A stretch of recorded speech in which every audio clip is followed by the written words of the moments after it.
Excelente. Bueno, muchísimas gracias por estar conectados ahora y bienvenidos y bienvenidas a esta sesión que sería la número 4 de los diálogos críticos sobre la guía ética. Y hoy contamos con una invitada muy especial, que me da muchísimo gusto que haya aceptado venir, que es una interlocutora deliciosa, realmente. Es Xenia Llévenes, que combina su trabajo de profesora con una vida activa y comprometida en organizaciones sociales. Y eso, bueno, da por resultado una reflexión libre y comprometida y amorosa.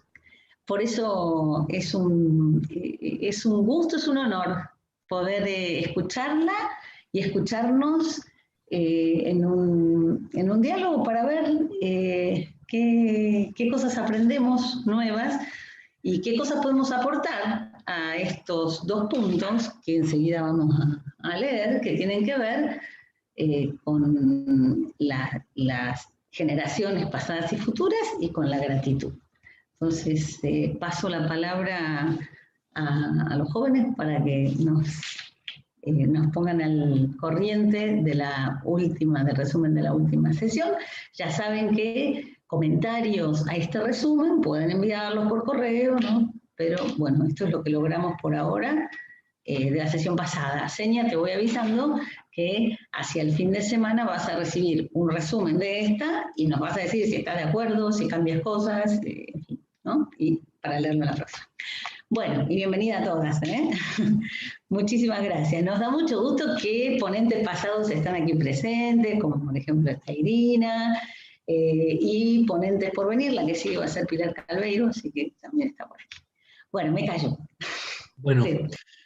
Yo arranco leyendo el resumen de la sesión 3, donde se trataron los dos apartados del amor y del placer y el sufrimiento. Las lecturas sugeridas fueron Amor líquido de Bauman, La obsolescencia del odio de Anders, el libro La tropa de Rea y Ferri y un poema de Primo Levi de Si esto es un hombre. Las expositoras fueron Silvana Rabinovich, quien estaba presentando, y Cristina López Suárez, quien trabaja con personas en el Centro de Rehabilitación de Drogas y Alcohol Sorais en San Luis Potosí.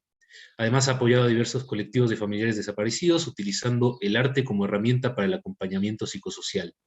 En palabras de Silvana, cultiva el arte del acompañamiento social. Silvana comenzó exponiendo: el amor al prójimo es la esencia del humanismo.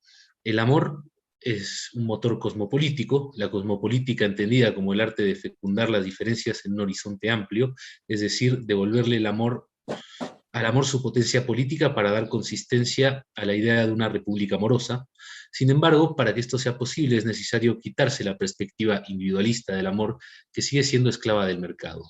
El amor es la razón por la que compartimos la vida en este mundo, y el odio es solo una forma desesperanzada del amor, es solo una ilusión. Es el motor de la vida, es movimiento, anhelo, apego y afirmación a la vida, nunca en detrimento de los otros. La vida, al no ser propiedad privada, no ve al amor como seguro de vida, sino como condición de posibilidad. No se inculca, no se fuerza, se deja fluir. El cuidado de otros, que es otra forma del amor, es lo que hace posible la existencia. Somos frágiles y nadie sobrevive si no lo cuida otro. La vida digna es contagiosa e inapropiable. Sobre el placer y el sufrimiento, en la guía se aborda de manera restrictiva y culposa. Si se ve al gozo como algo de alguien más, se entiende como un bien sujeto a la propiedad privada. El apego a la vida debe cultivarse a través de la confianza. La fragilidad al abrazarla es genuina hospitalidad. Reconocer la propia vulnerabilidad es condición para reconocer el amor y actuar con genuina hospitalidad. La urgencia de superar el dolor es una constante de las sociedades capitalistas. Aun cuando el gobierno tenga las mejores intenciones, debe reconocer la fragilidad de todos, siendo un ejercicio no solo de barrer desde arriba, sino desmontando complicidades. Su responsabilidad recae en resarcir el daño a aquellos que fueron sobajados y despojados de su dignidad a través de la memoria. Por su parte, Cristina aclara que sus palabras no son suyas, que las ha aprendido de los familiares de los desaparecidos y de las personas del centro de rehabilitación. Ve en la guía una forma de decirle al otro cómo amar, y el amor no es lo que el otro debe hacer, sino lo que se tiene que hacer por el otro, ya que es una responsabilidad.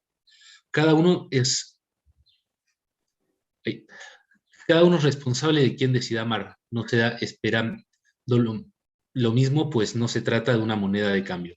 El amor, para hacerlo, reconoce a las personas como iguales, sin distinciones. Es algo que nos es dado y que se debe dar con responsabilidad de regresarlo. No es una posesión por lo que no nos pertenece.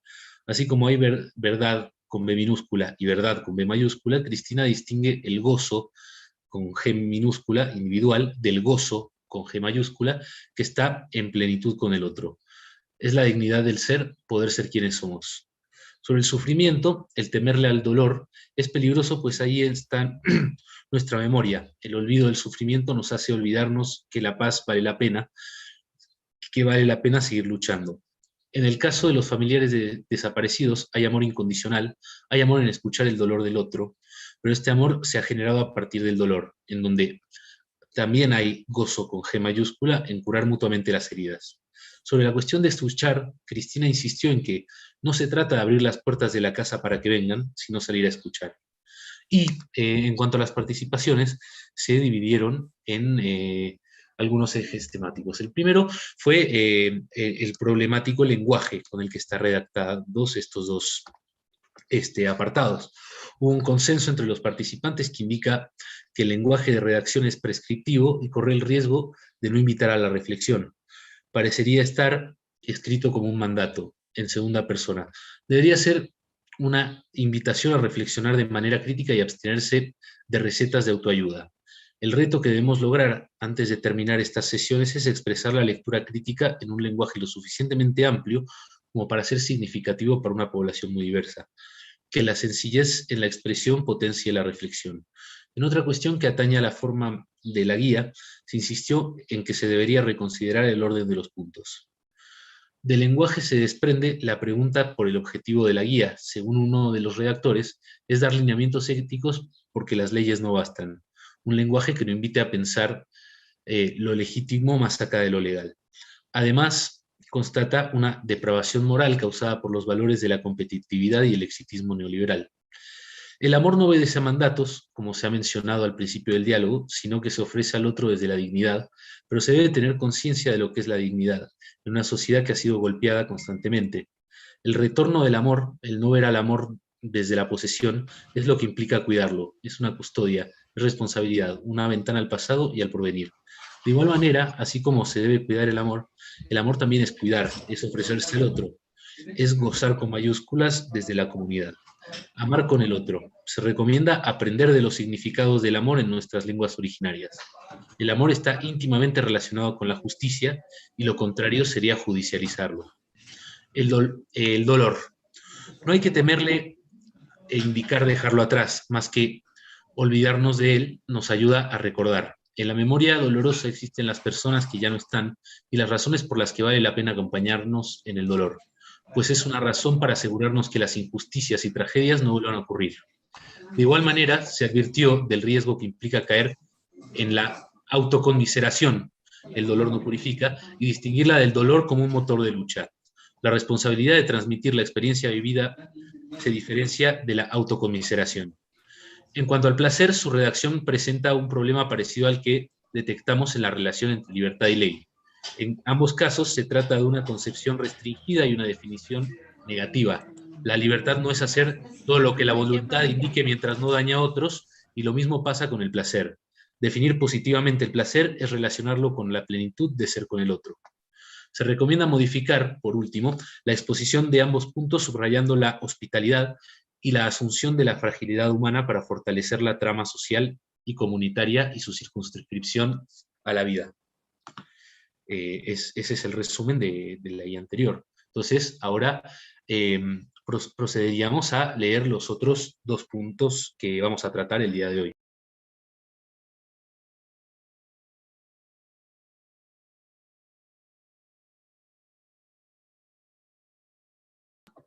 No te toca a ti leerlo, Silvana.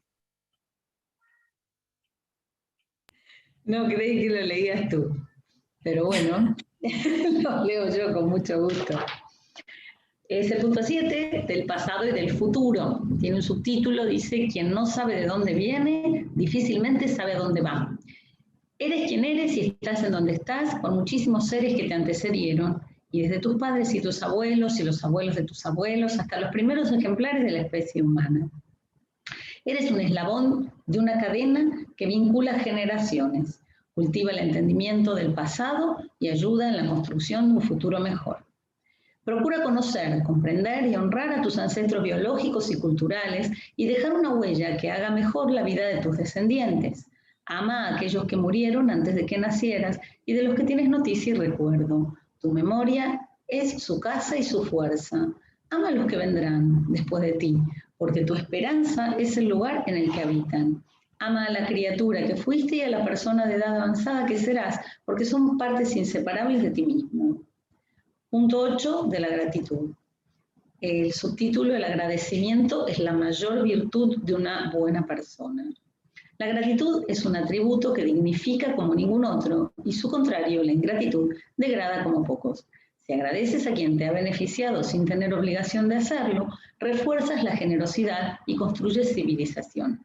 Si por el contrario ignoras a quien ha hecho algo bueno por ti, promueves el egoísmo, la rudeza y la insensibilidad y contribuyes a la barbarie. Perdón, lo leí mal. Si por el contrario ignoras a quien ha hecho algo bueno por ti, promueves el egoísmo, la rudeza y la insensibilidad y contribuyes a la barbarie. Listo, ya termina. Adelante, entonces le pasamos la palabra a nuestra invitada, a Senia. Bueno, pues muchas gracias. Buenas tardes a todas y a todos y muchas gracias por la invitación.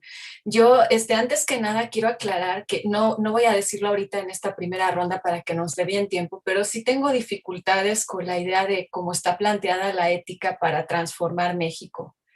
Creo que hay que repensar esta idea de los lineamientos, o sea, eso quizá en una intervención posterior, si les interesa, puedo ahondar un poquito de en cuál es mi inquietud y qué es aquello con lo que yo creo que no me siento cómoda al respecto. Pero me voy a centrar específicamente primero, como los acaban de leer y los tenemos frescos, en los dos puntos que han señalado, ¿no? Del pasado y del futuro y la gratitud. Del pasado y del futuro, de alguna forma se refiere a la relación que tenemos con las generaciones. Digamos, las generaciones de los que fueron y las generaciones también de los que van a llegar. Entonces, en este sentido, me parece que la guía deja entrever algo que es muy importante. En este aspecto yo sí lo rescato como algo valioso e importante, que es el carácter de la persona como relacional, es decir, como que somos la trama de relaciones que nos constituyen. Hay un poema muy lindo de Cristina Peri Rossi, que es un poema de amor, donde básicamente ella señala como todas las cosas que tuvieron que pasar para que ella se encontrara con una persona que está al otro lado del mundo, y entonces ella hace como toda una historia casi geopolítica de todas las batallas, conquistas, etcétera, que dieron lugar. Entonces hace como toda una lectura así de todo lo que tuvo que pasar y toda la gente que estuvo antes, simplemente para que nosotros estuviéramos aquí hoy y ahorita. Y eso me parece que es importante reconocer, esa trama relacional de la cual estamos hechos.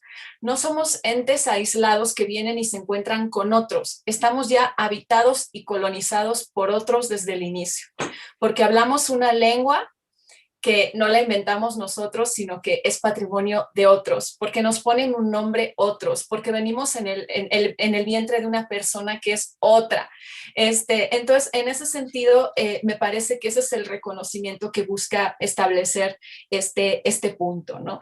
En este sentido, me parece que eso serviría, señalar esto en primera instancia serviría para relacionarlo con otros dos puntos que han mencionado antes, que tiene que ver con que en realidad como hemos sobrevivido todas estas generaciones que se entrelazan y que se van hilando, es a partir no de la competencia y de la competitividad, sino a partir del cuidado y de la colaboración de unos con otros, porque como animales somos bastante chafas, es decir, no podemos correr como un antílope, no podemos volar como un águila, nadamos más o menos pues como perritos, ¿no? Ahí más mal que bien. Entonces, en este sentido, lo que nos ha posibilitado el llegar hasta aquí es poder confiar en otros, cuidar de otros y colaborar con otros. Entonces, eso me parece que es un aspecto que se podría relacionar con las relaciones de cómo hemos llegado hasta aquí, qué tantas generaciones han tenido que pasar para que nosotros seamos.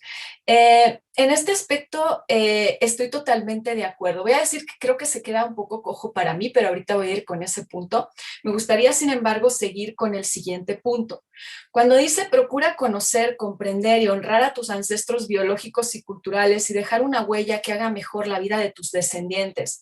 Ama a aquellos que murieron antes de que nacieras y de los que tienes noticia y recuerdo. Tu memoria es su casa y su fuerza. Ama a los que vendrán después de ti porque tu esperanza es el lugar en que habitan. Ama a la criatura que fuiste y a la persona de edad avanzada que serás porque son partes inseparables de ti mismo. A ver, aquí yo empiezo a tener problemas. Voy a tratar de ser muy puntual en los problemas que veo. Creo que una de las partes en las que sí estoy de acuerdo con este punto es en evitar la ceguera de lo que yo llamo el presentismo. Es decir, de que todas nuestras acciones se orienten hacia el aquí y el ahora y hacia los que estamos presentes, como en los censos, que solo cuentan los que están presentes y vivitos y coleando, y no cuentan los que murieron, ni no cuentan los que van a nacer. Creo que eso es una ceguera enorme porque nos mete en acciones cortoplacistas donde no vemos que las implicaciones de nuestras acciones van a afectar a generaciones futuras y donde somos omisos con respecto a las obligaciones que tenemos en relación al pasado. Y pienso, por ejemplo, en la memoria histórica, en todas las injusticias que se cometieron, en todos los muertos que necesitan ser reivindicados. Entonces, en ese sentido, me parece que este punto de la trabazón entre generaciones tendría que también vincularse con estas cosas. La responsabilidad hacia el pasado, responsabilidad hacia una memoria histórica que busca la justicia en relación al pasado, que busca la voz de los que han sido excluidos. En todas las la responsabilidad hacia el futuro trabazón tiene que ver con que somos conscientes de que nuestras acciones pueden hacer habitable o inhabitable el lugar en el que vivimos hoy. Y en ese sentido, esas cosas demandan nuestra responsabilidad y nos sacan del cortoplacismo. Esto me parece que podría ser algo positivo. Decía yo, sin embargo, hay algo que no me gusta. Tiene que ver con que esto, ¿cómo puede leerse? Para mí, uno de los requisitos de una guía es que tiene que aterrizar en el lugar donde está, y más si nos referimos a México. México es un país que es el primer lugar de abuso infantil. Tiene unos niveles de violencia intrafamiliar tremendos. La tasa de embarazos de niñas entre 9 y 12 años es espeluznante. Tenemos un problema que además se recubre con un espeso manto de silencio que es el del incesto. Y todo esto amparado bajo una mitología familiar y el respeto a la familia. Entonces, creo que la guía tiene que partir de que ahí es donde nos estamos moviendo.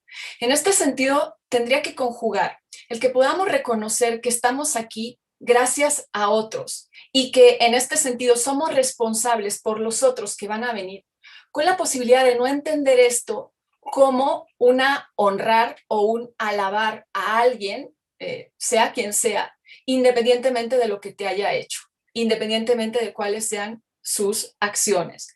Entiendo que la interrelación, el cómo nos relacionamos las generaciones unas con otras, no debe de estar peleada jamás con la conciencia de la propia dignidad. Y en este sentido, creo que la conciencia de la propia dignidad lo que nos señala es que a veces, y es algo que es muy necesario y lo rescato porque son cosas que veo continuamente en los ambientes en los que me muevo, a veces implica asumir que la historia de uno mismo es la historia de todos los otros con los que uno se ha relacionado. Y esa historia no siempre es buena, ni es bonita, ni es positiva, pero te hace ser lo que tú eres.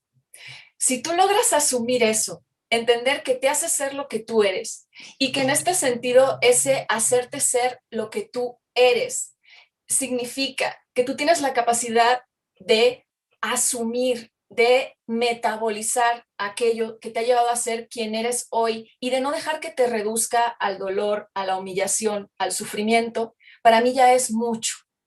¿Por qué reconocer esta trama que estamos compuestos todos con todos, pero que no siempre es bonita, que a veces implica una carga importante de sufrimiento? En este sentido, no se le puede pedir a nadie que ame a un progenitor que le ha dañado. De hecho, creo que es sano que no lo ame. Se le puede pedir que entienda de dónde viene y que entienda cómo eso le hizo ser quien es, pero sin embargo no lo determinó. No se reduce a ser eso. Entonces creo que son cosas importantes y no lo diría si no estuviéramos en el país en el que estamos, pero estamos en un país en el que el tejido social está terriblemente dañado y estas cosas están sucediendo todos los días. Entonces me parece que tenemos que partir desde aquí. Este es uno de los primeros aspectos que me parece que es problemático con respecto a la guía. Habla del amor como algo muy abstracto, como algo que si tú lo trasladas a la vida de tanta gente que vive estos niveles de violencia intrafamiliar, estamos en un país donde circulaban los trailers cargados de cadáveres con muertos que nadie sabía quién eran y donde la gente acaba destazada en la basura.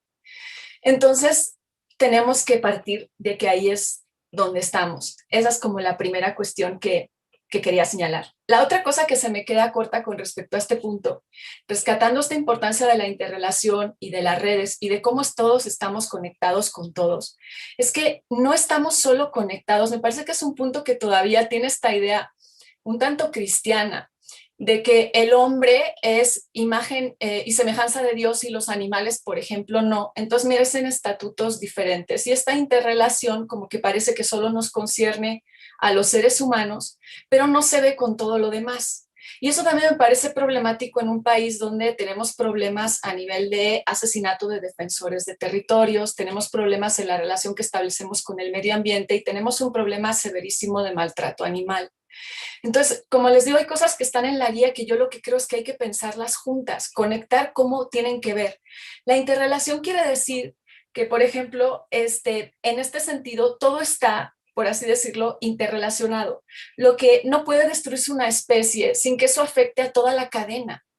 Es decir, no es que podamos destruir una especie y nosotros nos quedemos intactos. El destruir una especie afecta a toda la cadena porque precisamente todo lo que está vivo está interrelacionado, como he dicho. Nosotros nos distinguimos de la mosca en vinagre solo en un gen.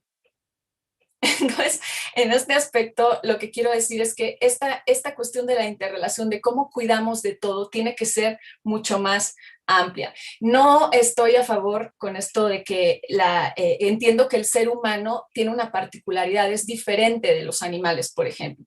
Pero esa diferencia no tiene por qué traducirse en jerarquía. Siempre me han hecho reír estas cosas que tienen que ver con que para validar que los animales tienen derechos se tengan que parecer a los humanos, que si pueden reír o que si pueden jugar o que si pueden hacer matemáticas. Pues no, el animal tiene derechos porque es un animal, porque de alguna forma tiene capacidad de sufrir.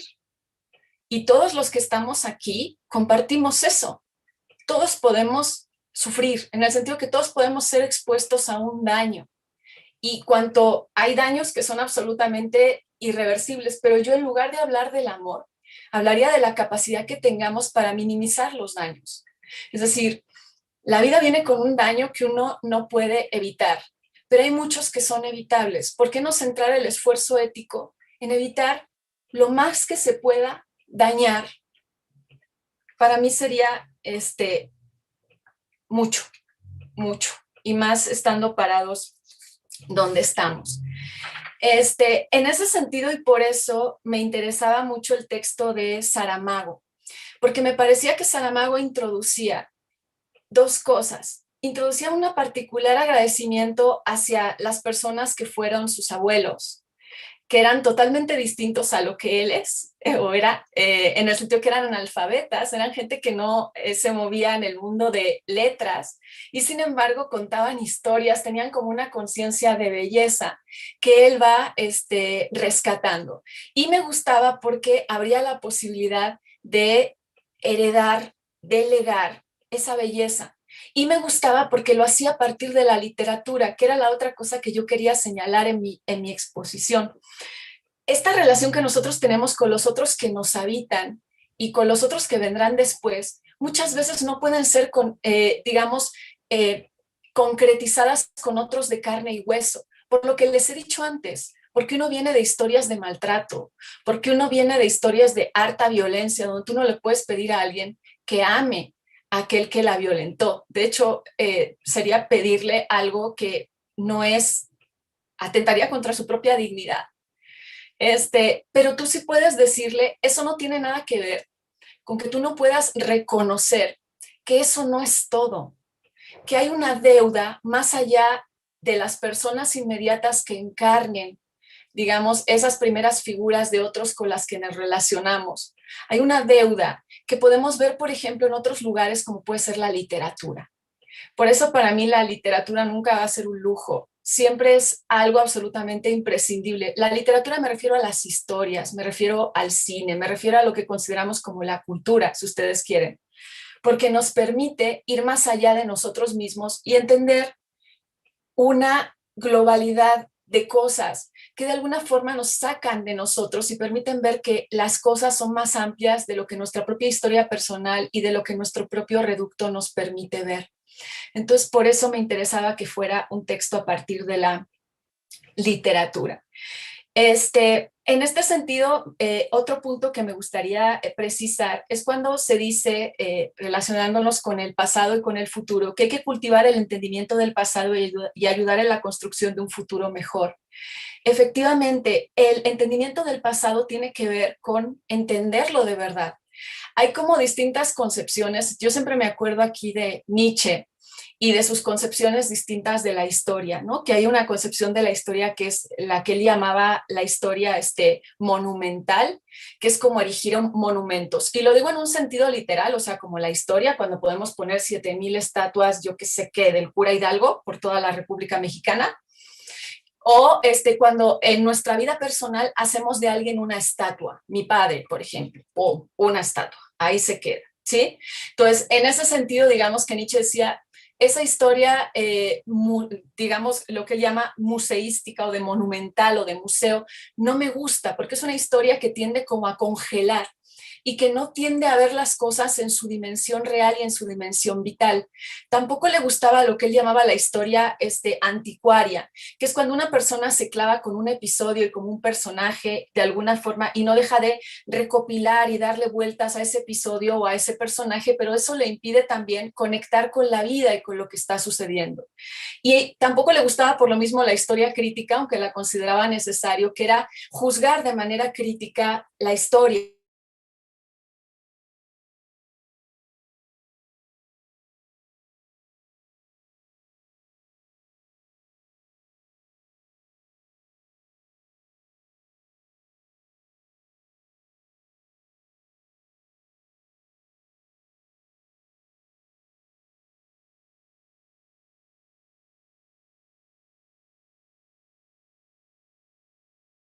Estar al servicio de la vida.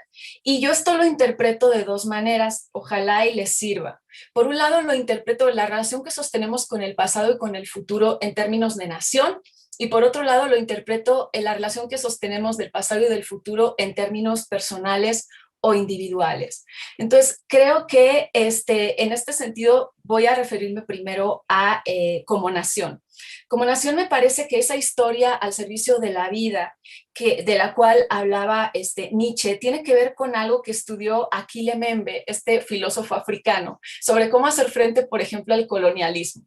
Y él tenía una idea genial, porque el colonialismo implica que uno se quede en posición perpetua de víctima, y entonces, ¿qué sucede? Que necesitas siempre al verdugo.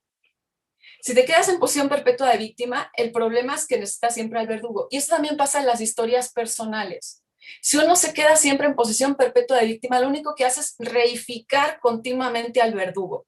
Entonces, ¿cuál es la propuesta que él hace? Él dice lo siguiente: propongo que en cada país africano se proceda inmediatamente a una recolección tan minuciosa como posible de las estatuas y monumentos coloniales, que se reúnan en un único parque que servirá al mismo tiempo de museo para las generaciones futuras.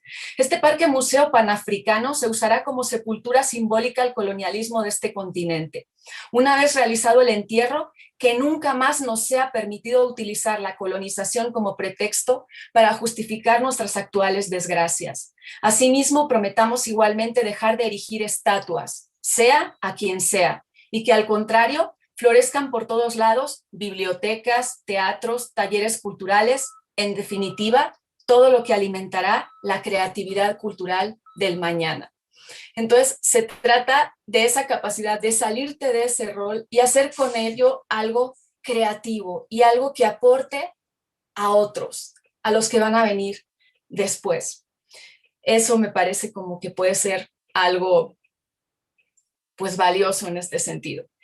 Y finalmente, me gustaría centrarme en el punto de la gratitud.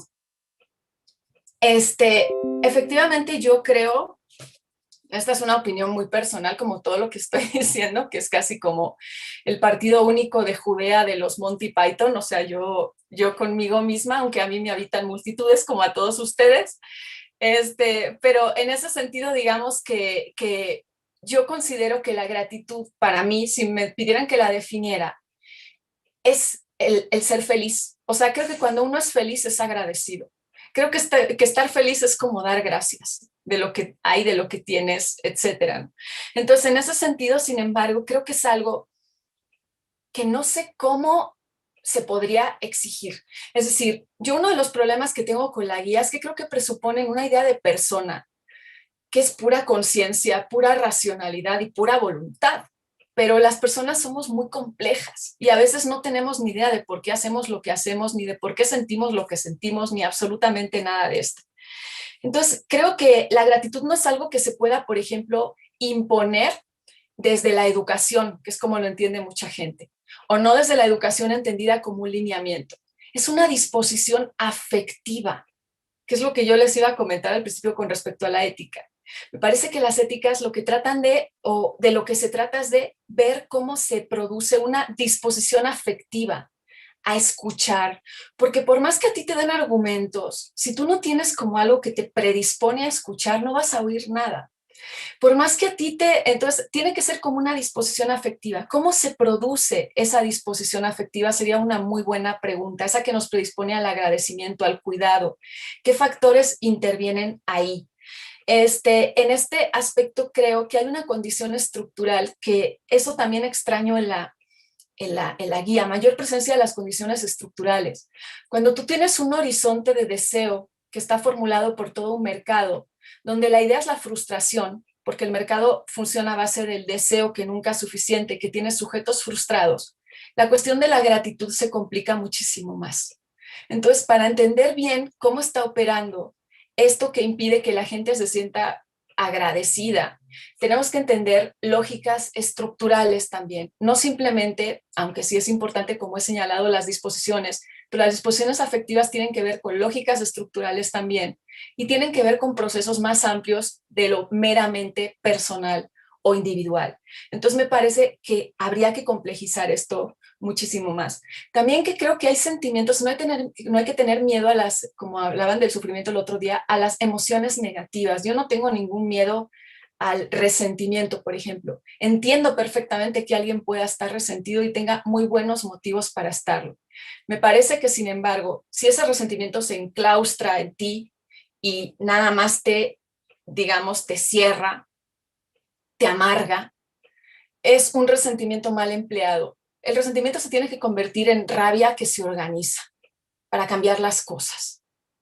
Entonces, yo creo que la gratitud es importante, la rabia también, el miedo también, todas esas cosas existen por algo y hay que valorarlas pues en su estricta medida.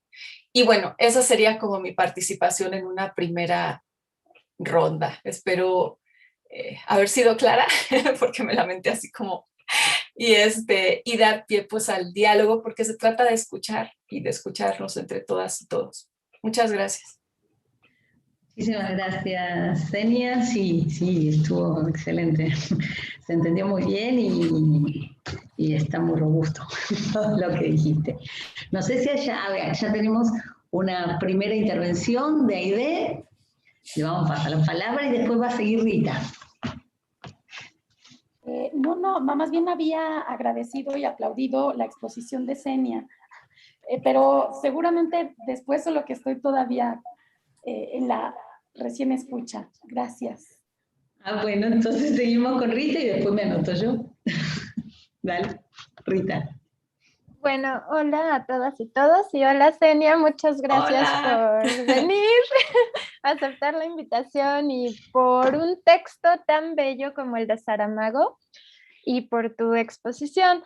Bueno, yo lo que quería decir es que algo en lo que coincido plenamente contigo es en este asunto de la jerarquía y la falta de horizontalidad que hay en la guía entre los seres humanos y las otras especies.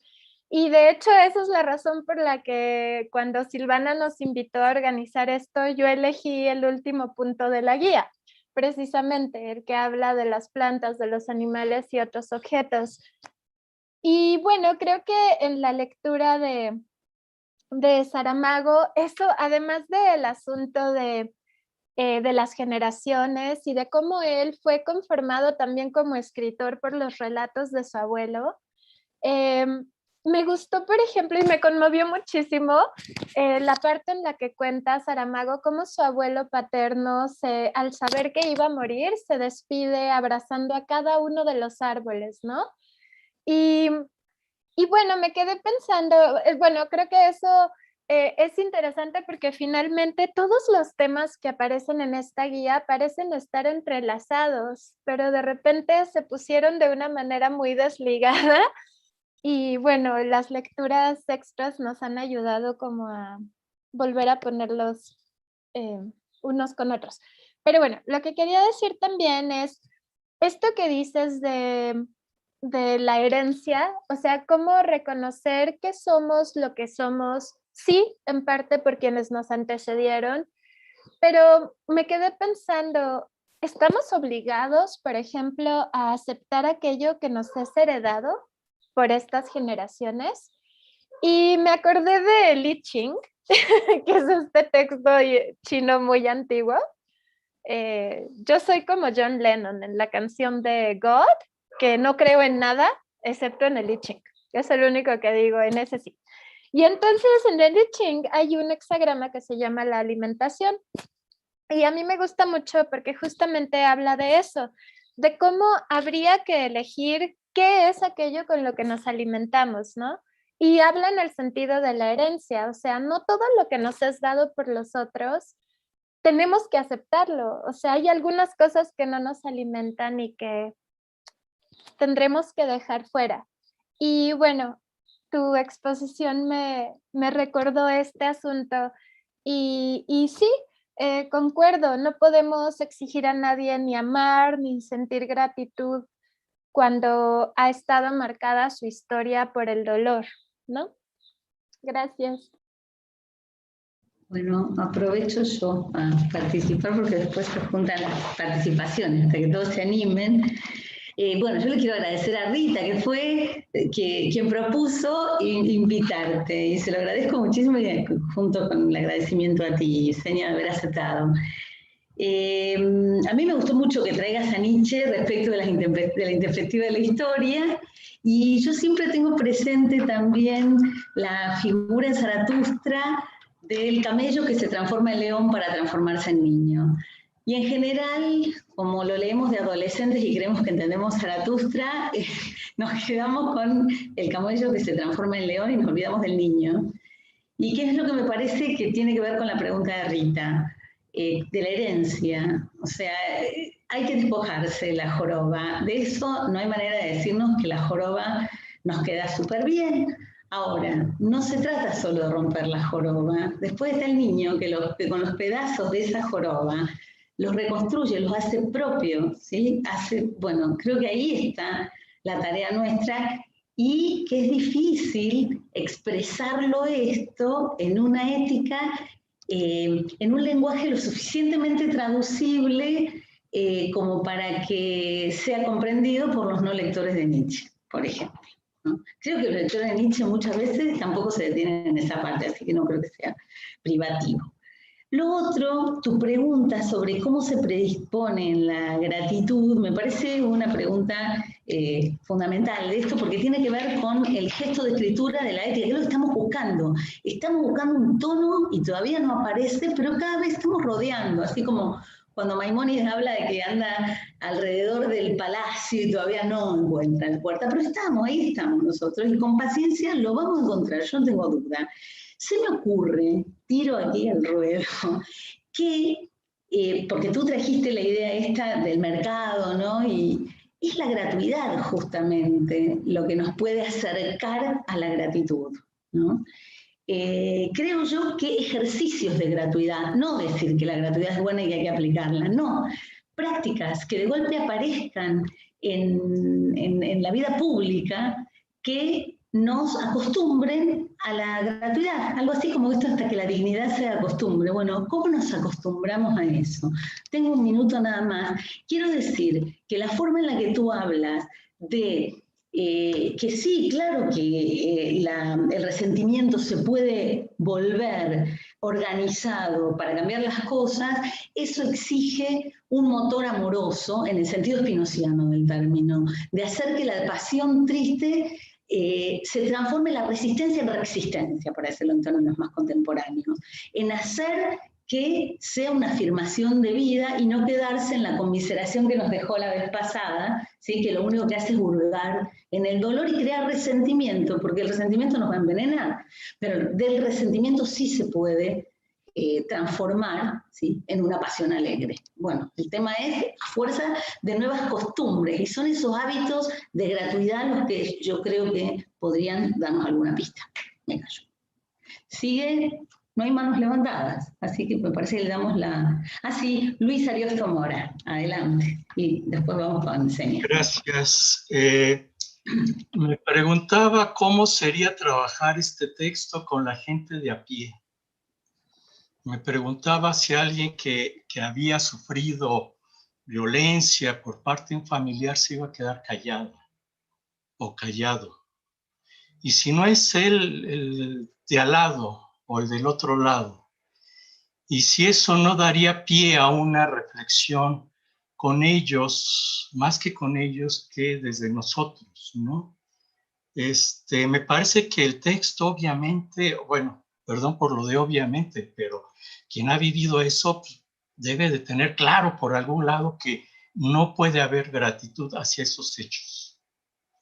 Creo que el texto nos puede servir para movilizar y llevar a la reflexión, a cual no tengo la menor idea, pero tendría que ser la reflexión de ellos. Y que me parece que de repente como que perdemos de vista quién podría ser el receptor de texto. Y que perdemos de vista que pues es la gente de a pie. Entonces, bueno, esa es mi reflexión, quería compartirlo. Gracias.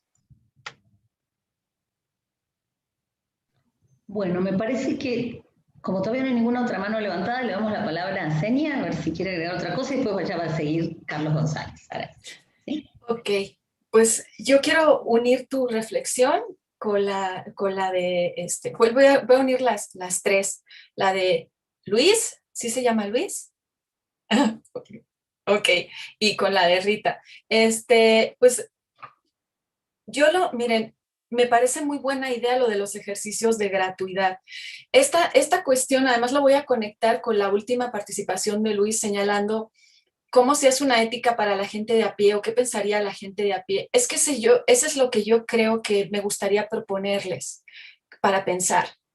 Es decir, yo creo que una ética, me imagino que han dado vueltas sobre el término, ¿no? La idea de ethos frente a la idea de moral. El ethos remite a una estancia, a una morada, a construir la casa común entre todas y entre todos. Y en este sentido, ¿cómo se construye eso?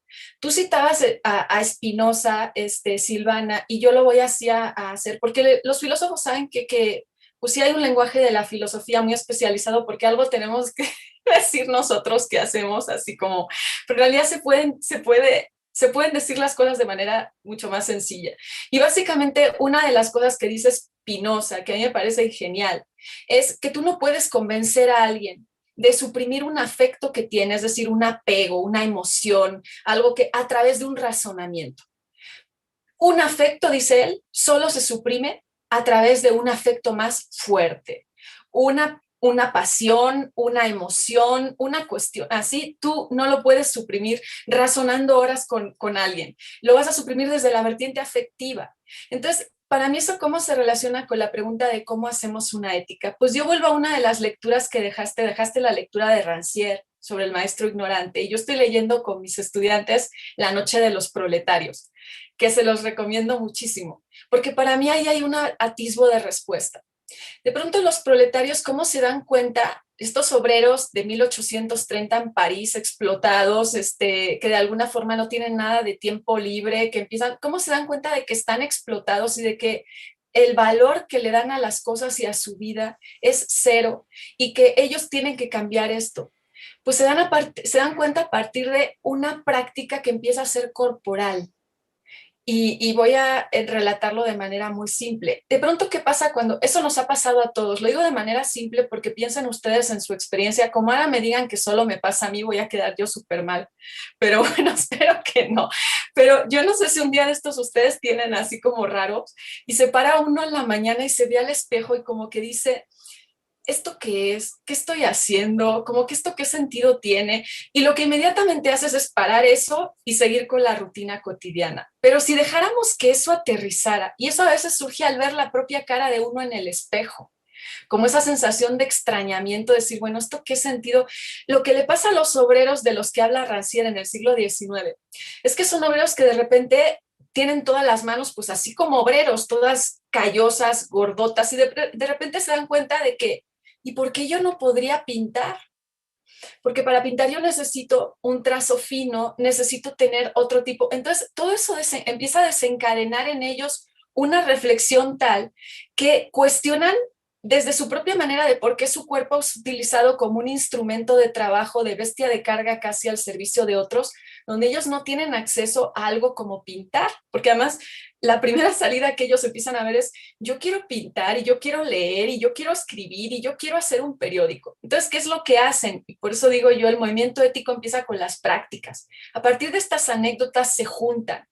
Le roban tiempo a la noche para leer, hacer círculos de lectura, que no es solo sobre formación obrera, sobre literatura, cuentos, y empiezan a generar toda una serie de revistas, no durmiendo. Es decir, lo que hacen es robar un tiempo en la noche que no está regido por la producción de la fábrica. Eso es la gratuidad a la que se refería Silvano. Eso es la gratuidad, eso es recuperar un tiempo donde tú haces algo que para la lógica del mercado estás perdiendo, pero de alguna manera te reconcilia con la vida, te reconcilia con todos, porque lo que hacen estos obreros con ese gesto tan pequeño es romper, por ejemplo, la jerarquía que había entre el trabajo manual y el trabajo intelectual, porque ellos dicen, yo puedo hacer trabajo intelectual. Y todo esto parte de una anécdota tan pequeña como la de no reconocerte en tu propio cuerpo. Es decir, ¿por qué tengo que estar en un cuerpo que no me permite acariciar bien a mis hijos porque mis manos los lastiman cuando los acaricio? ¿Por qué tengo que habitar en un cuerpo que no me permite pintar con delicadeza porque la forma de mis manos lo hace cada vez más difícil? ¿Por qué yo no puedo hacer todas estas cosas? Entonces yo creo que la ética tiene que partir de ahí, de experiencias colectivas. Y lo que yo les iba a decir es, ustedes vienen muchos de un movimiento y luego formaron un partido, han de tener experiencias colectivas para tirar por la ventana. ¿Por qué no agarran de ahí? ¿Por qué no empiezan a contarse qué pasaba cuando quedaban, iban a tal sitio, cuando hacían tal cosa? ¿Por qué no empiezan a reflexionar qué tipo de relaciones se establecían entre ustedes? Y tal vez ahí empiezan a aparecer cosas insospechadas que nos remitan a esta gratuidad. ¿Por qué no invitan a otros movimientos y organizaciones sociales? Algunos no van a querer, yo lo sé, no hace falta que me lo digan, pero bueno, habrá algunos que digan, pues uno no puede hablar siempre consigo mismo, ¿no? Tiene que hablar con otros distintos. Y a lo mejor sí quieren. Y a lo mejor por ahí empezamos a ver los atisbos de cómo podría ser algo que tuviera que ver con la ética que nos hiciera sentido a todos desde nuestra propia experiencia.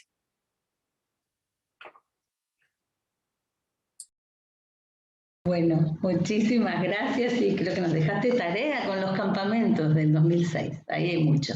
Pedro Miguel, y antes estaba también Carlos, pero se me borró Carlos.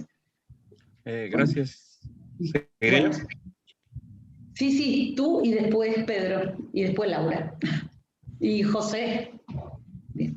Bueno, un comentario muy puntual sobre lo que me pareció una pregunta o una duda que tenía el compañero Luis respecto a cómo manejar situaciones, no recuerdo exactamente las palabras, pero donde estuviera involucrada una experiencia muy personal de un miembro, una persona que es un integrante de, no sé, de algún círculo de estudio, algún grupo, relativa a situaciones de violencia familiar o algo parecido, como comentaba la expositora, ¿no? Que es nuestra realidad en México. Yo creo que en la enseñanza o en el trabajo con la guía ética en los grupos, yo creo que sería un tema muy, en primera instancia pensaría yo en evitar, en explorar esas situaciones personales que pudieran llevar a situaciones que no pudiéramos manejar como facilitadores de algún grupo, ¿verdad? O sea, esa situación, esas heridas que pudieran tener. Tengo experiencia, no en esto precisamente, sino en el campo de la industria. Teníamos un taller donde se recordaban experiencias en accidentes y las personas pues hablaban de experiencias y de repente pues están hablando de un accidente en la casa con un hermano, con la mamá, y eran experiencias traumáticas donde las personas caían en un estado que, como no somos traumatólogos o no somos terapistas, pudiéramos caer en una situación que no podemos manejar. Entonces yo preferiría mejor usar la guía a partir de situaciones o experiencias comunes y no ahondar o profundizar en donde pudiera ser una situación de ese tipo, ¿verdad?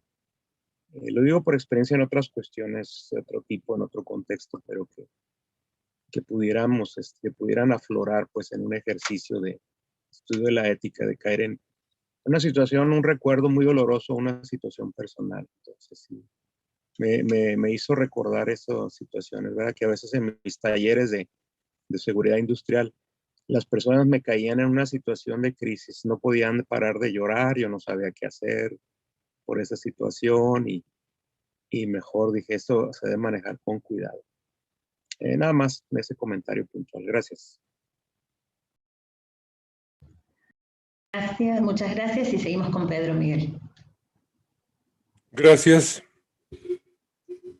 Nada más quiero hacer una precisión etimológica, que es muy interesante, sobre gratuidad y gratitud. Gratuidad es la condición de un acto que se realiza sin esperar más que la gratitud. Y en latín, fíjense, es gratiae, en latín medieval es gratuitas, que es la cualidad de gratuito, ¿no? Y esto muy pronto se deslinda de la idea de gracia, que es una traducción de carisma. Es una traducción al latín del griego carisma. Y carisma, a su vez, no tiene más significación que grato, agradable, placentero, ¿no? Pero creo que es interesante esto porque en el señalamiento de Senia, ¿no? De lo gratuito, la gratuidad y el agradecimiento, pues creo que es muy claro que estos términos forman parte de una relación social entre dos entes individuales o colectivos, uno de los cuales hace cosas sin esperar más que la gratitud de la contraparte. Nada más quería hacer esa puntualización. Bueno, muchas gracias. Seguía Laura y después José. ¿Sí? Gracias, Silvana. Bueno, en primer lugar, agradecerle a Senia su presentación, que me ha parecido muy interesante, y también un buen ejemplo de, digamos, el sentido de estas reuniones que tenemos los martes, que es discutir los puntos de la guía en relación, digamos, a una actividad que lleva a cabo el expositor o que ha tenido que ver con el tema, etcétera, que me parece que no desvía la discusión hacia cuestiones más anecdóticas, ¿no? Entonces, le agradezco mucho ese esfuerzo, ¿no? Que es muy útil para la discusión. Yo nada más quería, aparte de decir que estoy muy de acuerdo con lo que planteó Senia, que es mi colega de la UAM, aunque yo soy de Iztapalapa,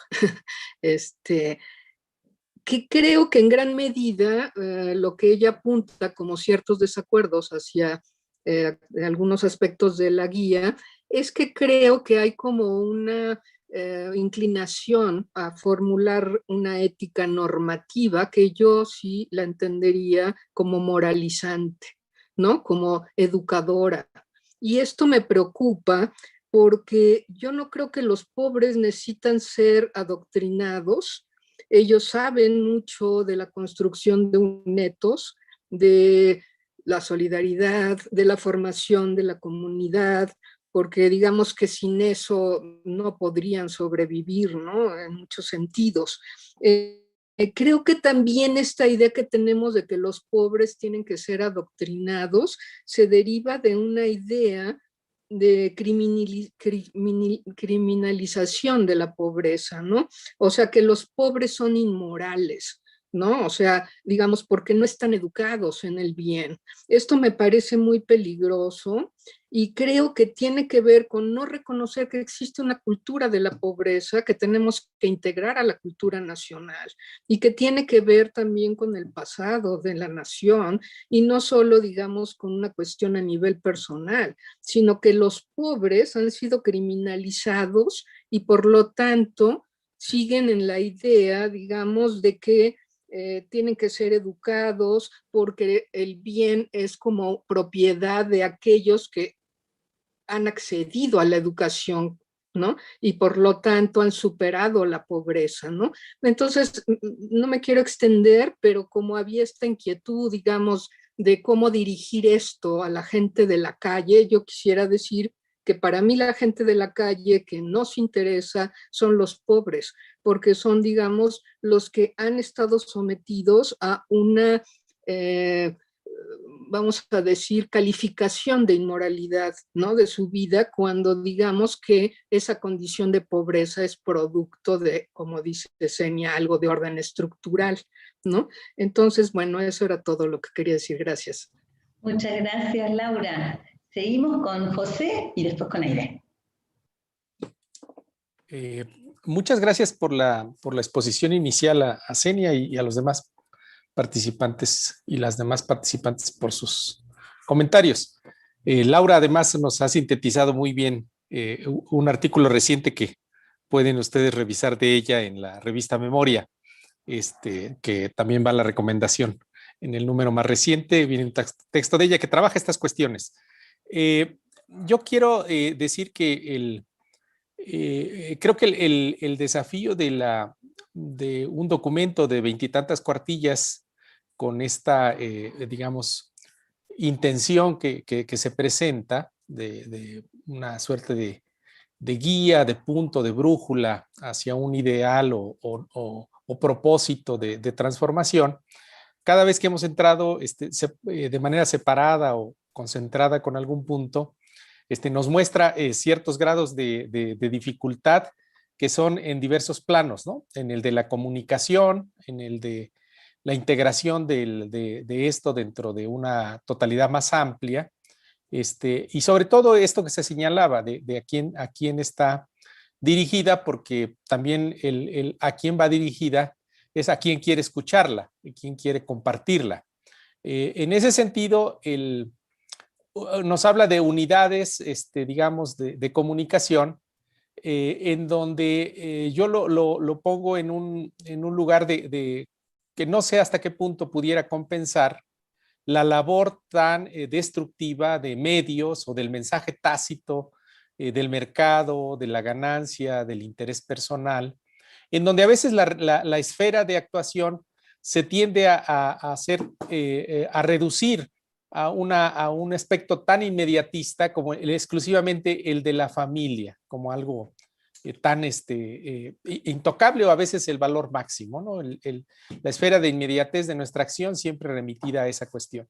Y Xenia creo que apuntó ahí a un aspecto interesante, ¿no? O sea, cuando dentro de la unidad hay actos inadecuados dentro de la familia o de, como dicen, de la unidad doméstica, qué actitud, ¿no? Y yo creo que la guía tiene un desafío ahí muy interesante, muy pertinente, es decir, cómo hacer el trasiego, es decir, cómo atravesar esa cuestión cuando valores o principios que se quieran plantear, en este caso, el del recuerdo, el de la memoria o el de la gratitud, que sean también tan poderosos como para cuestionar en ese sentido a los cercanos que estén actuando, o sea, que tengan una actuación inadecuada. Y yo creo que ese es un desafío muy importante que hay que tomar, porque muchas veces esa es la barrera que justamente permite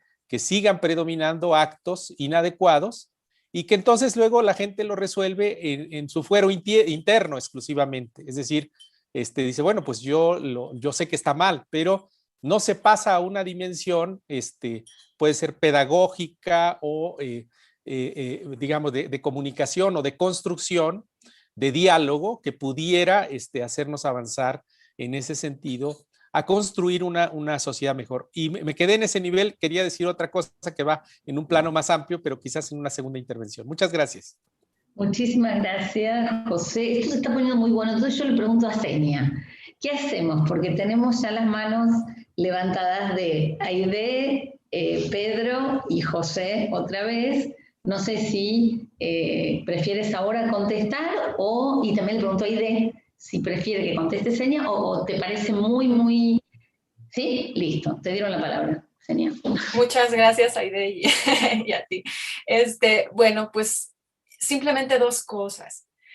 A lo que yo me refiero, y voy en el tenor de lo que iba Laura, es a que una ética, para mí el ejercicio más valioso sería que saliera de la misma gente. La gente tiene un problema a la hora de valorar sus propias experiencias. Entonces, habría que propiciar que valoraran las propias experiencias, que facilitaran lo que llamaríamos una potencia alegre, es decir, que de lo que han vivido ha facilitado procesos, los ha hecho sentir mejor, han pensado, y que a partir de ahí uno empezara a tratar de trabajar con esas experiencias codo con codo y mano con la gente, en lugar de empezar desde arriba. Eso es lo que yo creo que sería como muy sugerente. Y en este sentido voy con lo que decía Guadalupe. A mí me parece que hay una cuestión muy interesante ahí. Todo esto que yo he mencionado al principio, México, primer lugar en abuso sexual infantil. Vean cómo está el país con trata de blancas, vean los feminicidios, vean, no son problemas personales. Estos son problemas estructurales y no se hablan. No se habla de lo que pasa en las familias.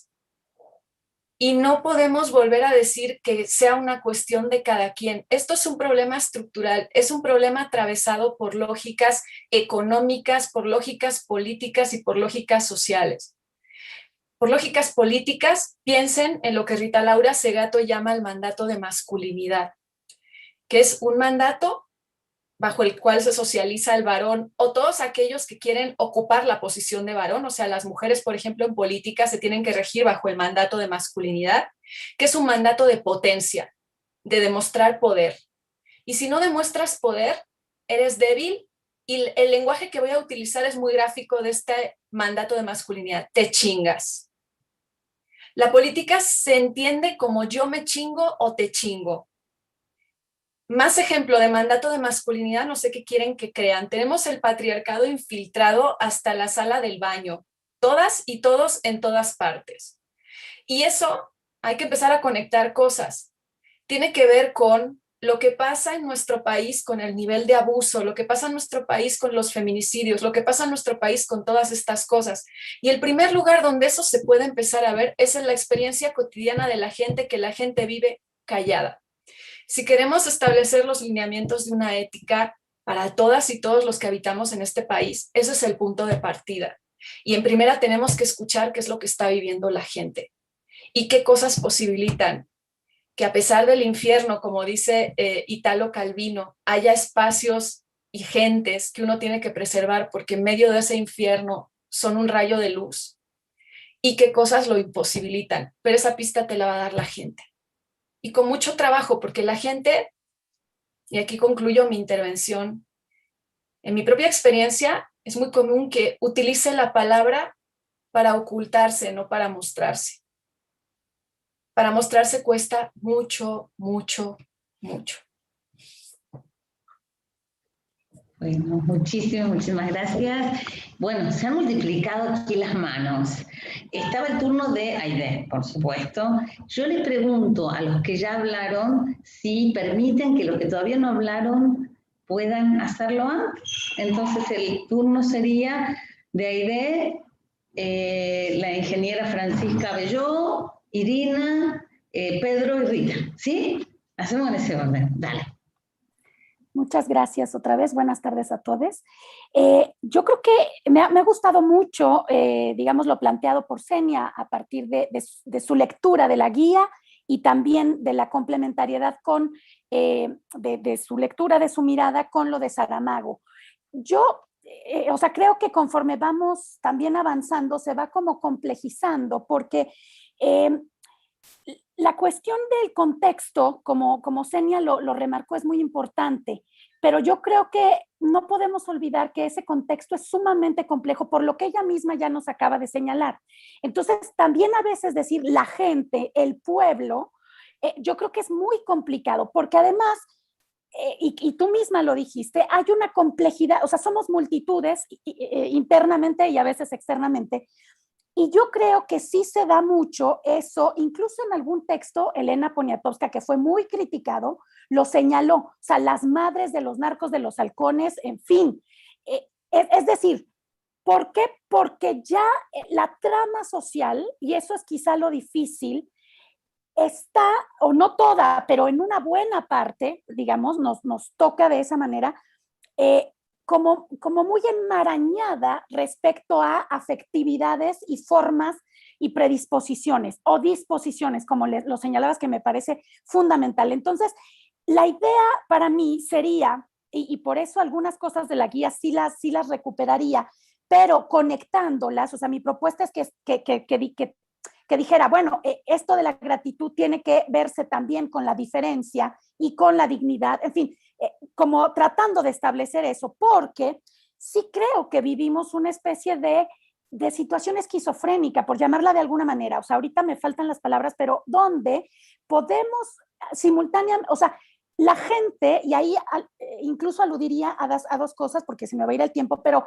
una es la ética compleja, la que llama Edgar Morin en su libro sobre la ética, porque efectivamente dice, bueno, o sea, la moral habla de cosas buenas y malas, pero frente a situaciones concretas,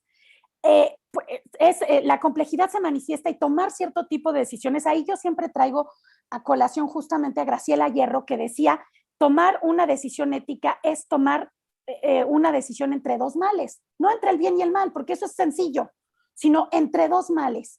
Y esa es la situación de no necesariamente, yo igual casi lloro cuando leíamos el texto de Saramago, justamente porque convoca a eso que él llama ahí de su abuela, que además dice, pues en su momento yo hasta cierto punto ninguneaba a mi abuela y pensaba que el sabio era el abuelo, ¿no? Pero cuando dice, cuando ella está sentada en la puerta y dice, qué pena morirme, frente a esta belleza, que se le revele la belleza, yo creo que es a lo que tendríamos que convocar y que no es, me gustó mucho, Xenia, que trajeras la cuestión de los obreros y lo que señala Rancière, pero ya cierro, sí sería muy importante, o sea, cómo sensibilizar o resensibilizar a la belleza en medio de tanto horror, sería la pregunta.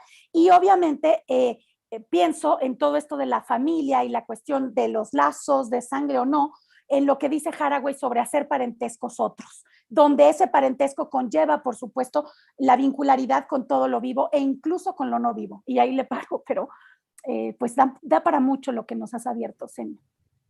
Muchísimas gracias, Aide. Seguimos con Francisca, por favor.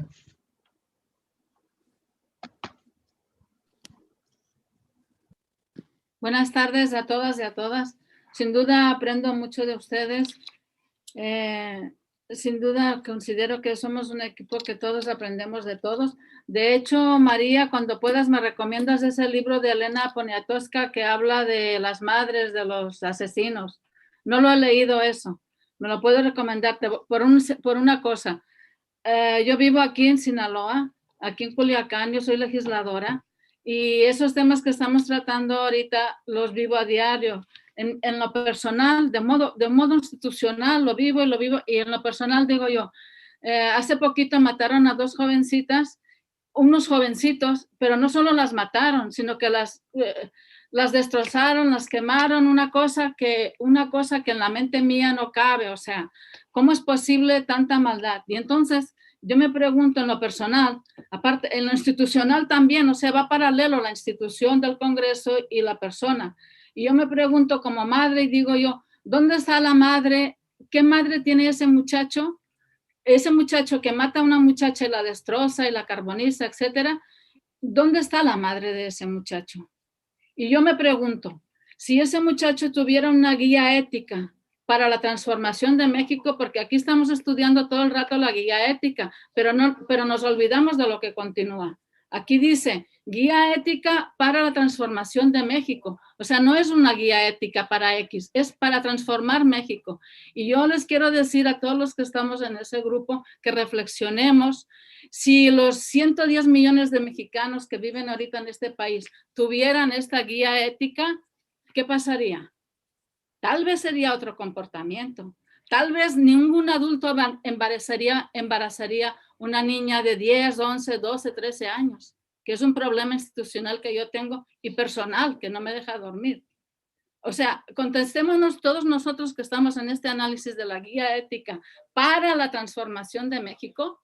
¿Qué pasaría si así con los defectos que le estamos encontrando, que yo no le he encontrado ninguno, yo la encuentro perfecta, todas mejorable, la encuentro muy bien, muy necesaria a este país y siendo que confío en la gente y en el corazón de la gente, que confío que que estamos en un nuevo régimen que nos está ayudando mucho, porque ya habían quitado de las escuelas, habían quitado las materias cívicas y las están ya regresando, se están regresando muy importantes, que eso también tiene que ver en los problemas que tenemos. Entonces yo les dejo al aire así ya, porque si el tema es muy complejo, muy largo, les dejo al aire. Si los 110 millones de personas que viven en México conocen la guía ética para la transformación de México, ¿qué pasaría? Y es cuanto. Muchas gracias. Gracias. Y sigue Irina, por favor. Y Aide, creo que quedó la mano levantada. Si pueden quitar la mano también, Francisca, por favor, porque no quedan. Gracias. Irina, por favor. Gracias, buenas tardes. ¿Sí me escuchan? Ok. Bueno, primero quisiera felicitar a Senia. Creo que despertó cosas que por lo menos yo tenía pensado, pero no tenía las palabras de cómo expresar algunas de ellas. Me encantó. Me encantó también despertar tantas preguntas, interrogantes, pero también creo que primero tenemos que partir del hecho de que mientras este sistema en el que está afincado México no lo rompamos, por más buenas voluntades y por más éticas que se publiquen y se planteen, por más discusiones que hagamos, esto no va a cambiar. El sistema económico, político, social, ético, en que está afincado el capitalismo mexicano, capitalismo voraz, tercermundista, con una base patriarcal absolutamente ciega, no va a dar pie a otra cosa más que a modificar algunas cosas, ¿sí? Algunas. Y yo creo que si las izquierdas no nos bajamos del pedestal que creemos tener de superioridad sobre los demás, no vamos a lograr entender cómo transformar este país de fondo.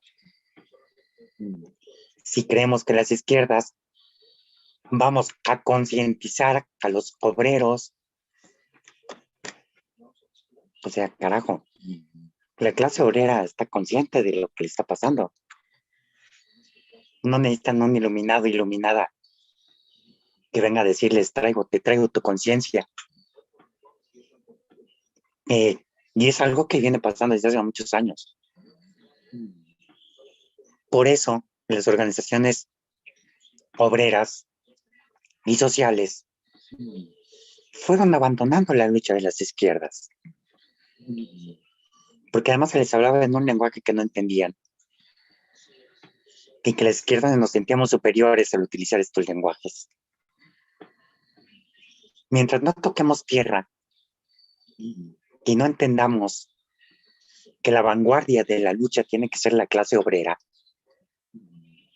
y que el cambio profundo tiene que ser a partir del pueblo, pues estamos jodidos. Y mientras no entendamos que el patriarcado lo único que hace es entorpecer el avance de cualquier transformación, pues vamos a seguir exactamente en las mismas. Aunque los 110 millones de habitantes tengamos en nuestras manos la guía ética.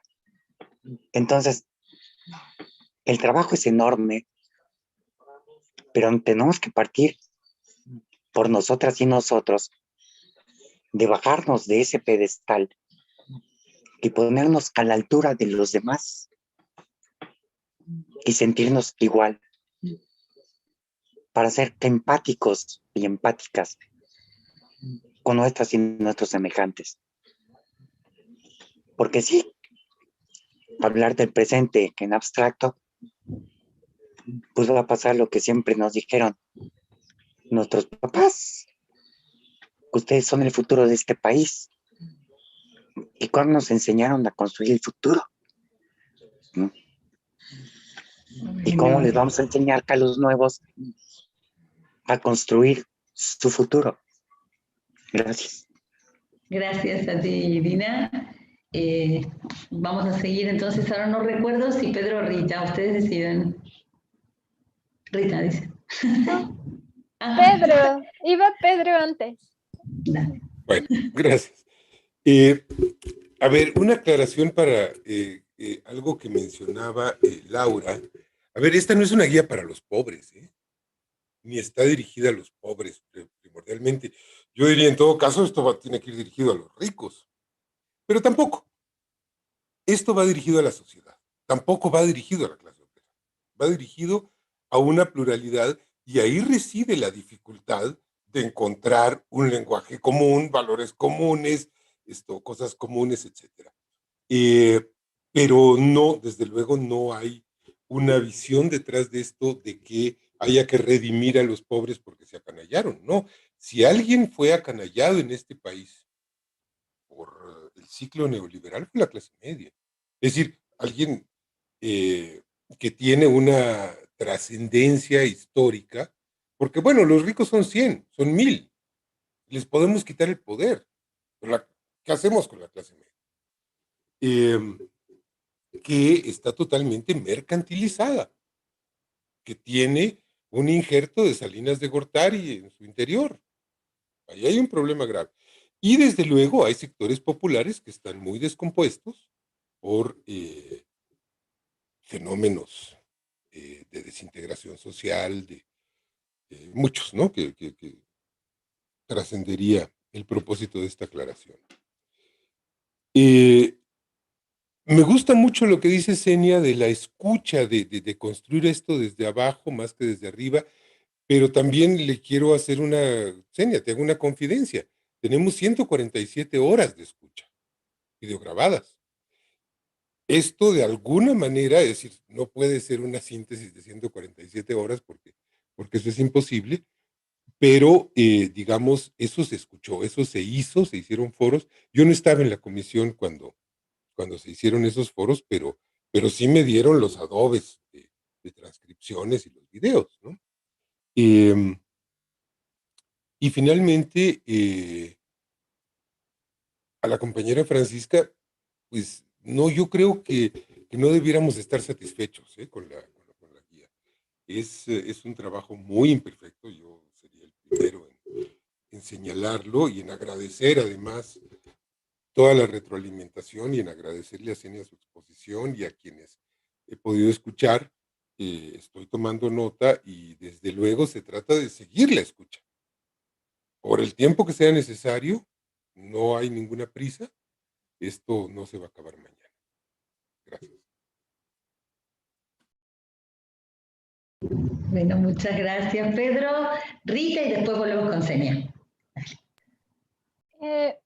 Bueno, yo quisiera decir que es algo que se me quedó también desde la sesión pasada y lo escribí ahí en el chat, pero creo que hoy ha vuelto a salir y que es volver al maestro ignorante de Rancière. Esta Senia hoy mencionó otro texto que lo encontré en PDF y ya se los puse en el chat por si alguien lo quiere. Y me parece que tenemos que preguntarnos, ¿no? Así como hace Rancière, ¿de dónde queremos partir? Si queremos partir de esta idea de que tenemos que lograr la igualdad o si partimos del presupuesto de la igualdad. Es decir, creo que en efecto, como Irina ya lo ha dicho también, tendemos a creer que es nuestro lugar llegar a decirles a los otros qué pensar, cómo sentir, cómo interpretar su experiencia, cómo narrarla, pero no es así. Las personas, estén en donde estén, sea su vida la que sea, están llenos de saberes, de reflexiones, de preguntas. Como decía Rancière, todos, o más bien decía Jacotot, todos tenemos la misma inteligencia, es decir, la capacidad de comprender cualquier obra hecha por cualquier otro humano, por cualquier otra persona.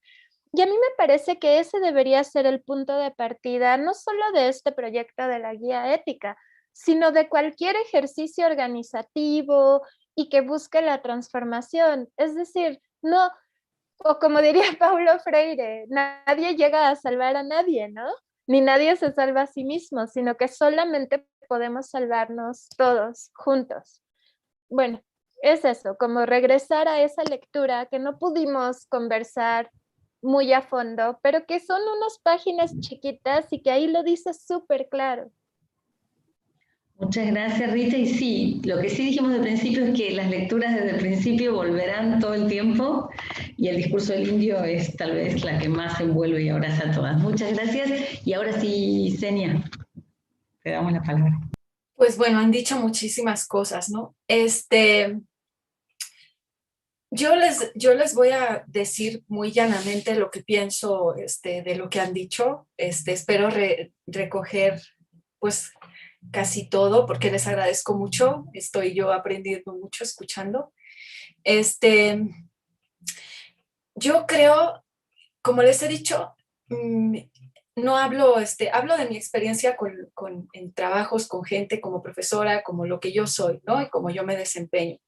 Creo que una de las particularidades es que la palabra, como he dicho aquí, sirve más para ocultar que para mostrar. Y que para que la gente te muestre algo a partir de su palabra, no es algo sencillo, porque en primera tienen que confiar en su palabra. Y generalmente lo que hacen es buscar aquello que piensan que el interlocutor va a aprobar. Entonces, en primera instancia, tú te puedes encontrar con la gente que te va a decir, sí, la familia, mi mamá, mi papá, hay que ser muy agradecido con no sé qué, que parece que se aprendieron de memoria como todos los lemas de la felicitación del Día de las Madres, del Padre y te los están recitando. porque realmente la gente sabe que eso es lo que se espera en muchos niveles que diga, y lo que le saca de onda es que tú no lo esperes, que tú estés esperando otro tipo de comunicación. Para que se genere ese tipo de comunicación se tiene que propiciar una confianza. Y la confianza lleva tiempo, porque el vínculo social que prevalece en México no es la confianza, es la desconfianza de todos con todos, incluso en el ámbito familiar. ¿Cuántas cosas saben los papás de sus hijos? ¿Cuántos hijos se confían a los papás? Los esposos, ¿qué tantas cosas se callan?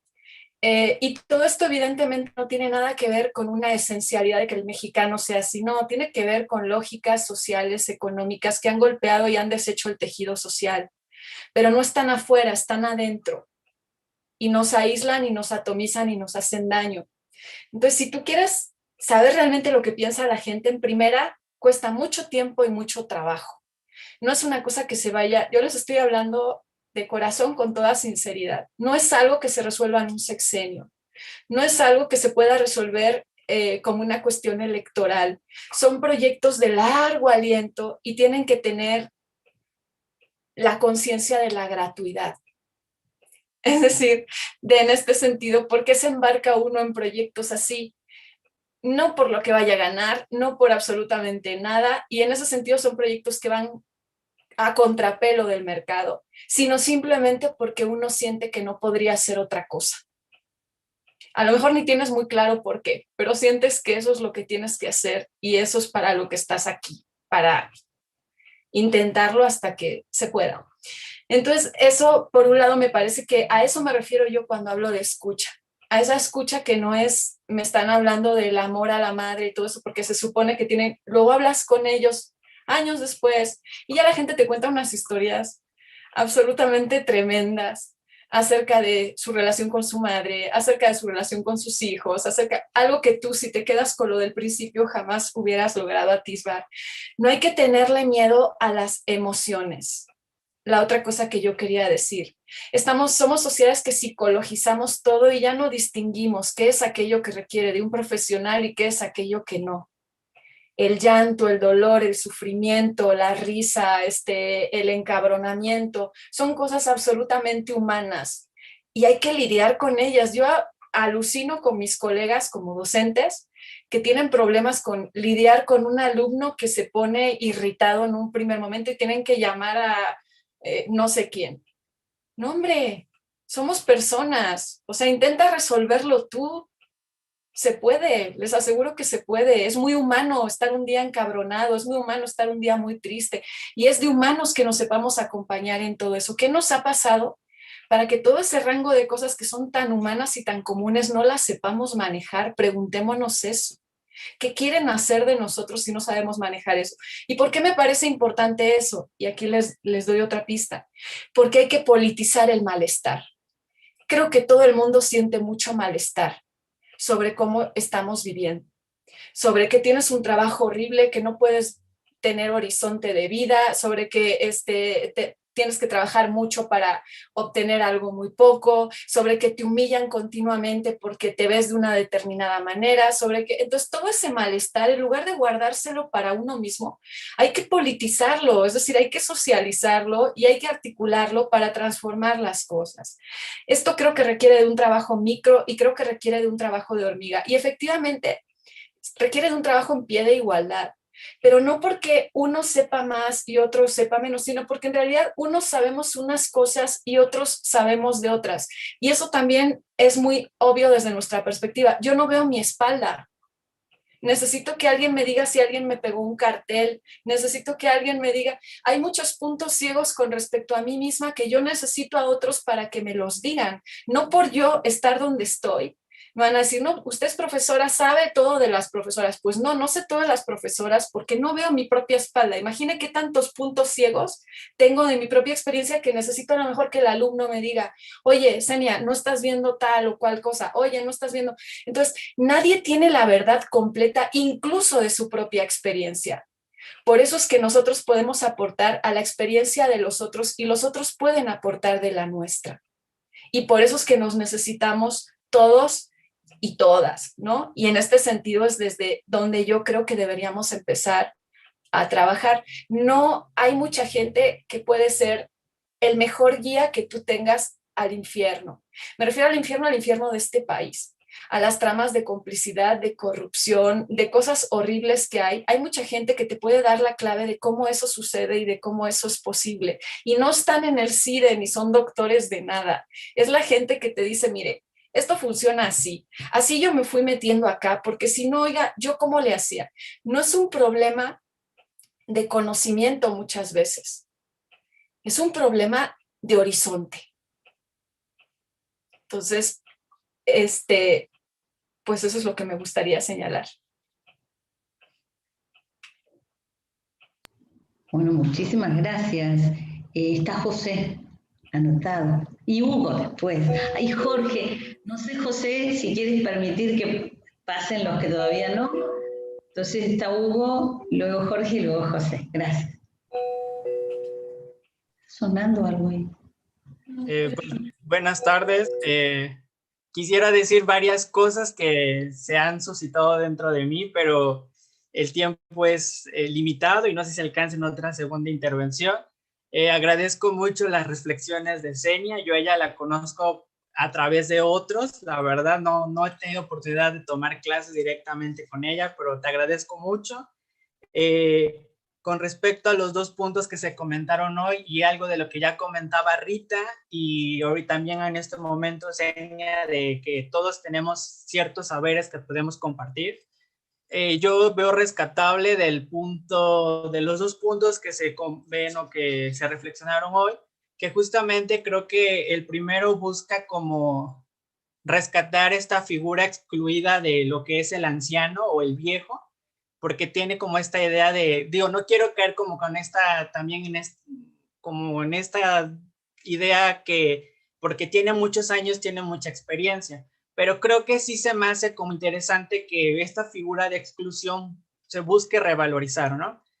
En cuanto al segundo punto de la gratuidad, que cuando, si te seguí bien, Xenia, que hablabas de tu definición como personal para ti, que implicaba ser feliz, y que lo enlazabas un poco con esta idea de dar gracias, bueno, de ser agradecido, a mí me hacía mucho ruido con la idea del dar gracias, porque para un país como México, en el que todavía se considera para la Curia Vaticana uno de los países todavía con fuerte influencia del cristianismo católico, esta idea de dar gracias debería de hacerle sentido en cuanto a que remita la cuestión de la cuestión, eucarística, ¿no? Que remite a esta cuestión de dar gracias y que justamente tiene la noción del cuerpo y que el cuerpo necesariamente remita a la comunidad. Difícilmente o tristemente las iglesias, ¿no? En esta idea de pedagógicas o de enseñar, pues no han sabido cómo mostrar esta actitud de justamente de recuperar este sentido de ser comunidad. Si todos nos viéramos o pudiéramos recuperar este sentido comunitario, bueno, pues otra cosa sería. Me queda un último minuto y creo que alcanzo a recuperar que se hablaba de que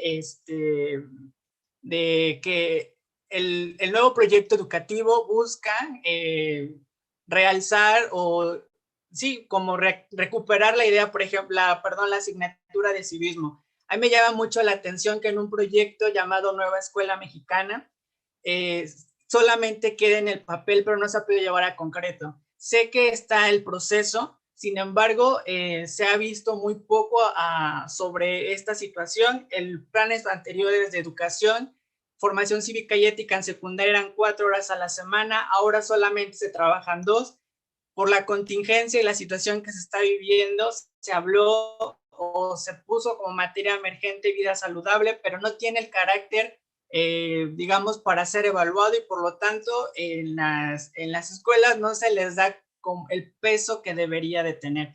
Ya estoy sobre tiempo y bueno, ya nos quedó la expectativa de que en realidad este proyecto de la Nueva Escuela Mexicana pueda volver a recuperar esas materias que con el tiempo que se merece y que no solamente quede en el papel. Gracias.